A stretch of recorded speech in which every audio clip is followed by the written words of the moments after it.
Magnus Hellberg here in Los Angeles on April 4th, 2011. It is another beautiful, beautiful day here in LA. Go we figure. get 57 degrees and it is, it looks like summertime. I don't know that it's going to get that warm today. I saw 65. I actually saw some sprinkles coming this week towards the end of the week, according to my iPhone that is telling me all the specifics that I need to know during the day. So Scott Carmody, my good friend here in the car, and I were talking about cash buyers and the fact that we now have, I think we were talking last week about 34% of all deals being in cash buyers, something along those lines.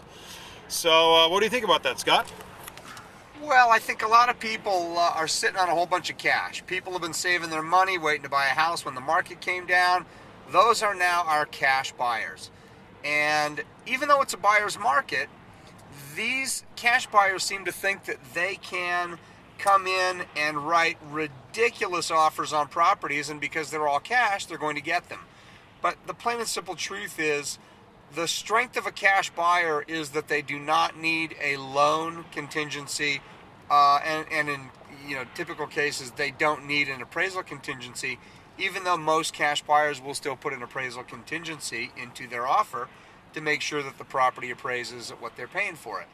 So cash buyers may not actually be as strong as somebody that is well qualified, pre-approved with a loan, and deeply emotionally invested in buying your home.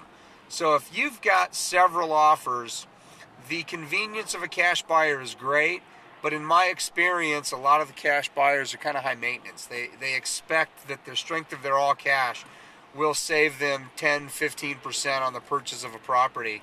And it's just, it doesn't really work out that way. So they tend to think they get more than they deserve. Those are my thoughts on cash buyers. Well, those are good thoughts, and I agree with you. I think it's just the assumption that a lot of the cash buyers have that they, they're so hard to get loans out there, and therefore their cash offer is, worth more than another offer. And that's not always the case. A lot of properties that we sell, especially on the west side, are not distressed sales. And the seller, so what? It's they can close in 10 days, but they get $50,000 less. It's not worth it to them. So it doesn't matter that way. Anyway, those are our thoughts today. This is my daily dashboard update on April 4th, 2011. Beautiful day here in Los Angeles. Have a great week. It is Monday today, and we will see you tomorrow. Goodbye. Take care, Los Angeles. Thanks for watching. Take care, the rest of the world. The world is our oyster.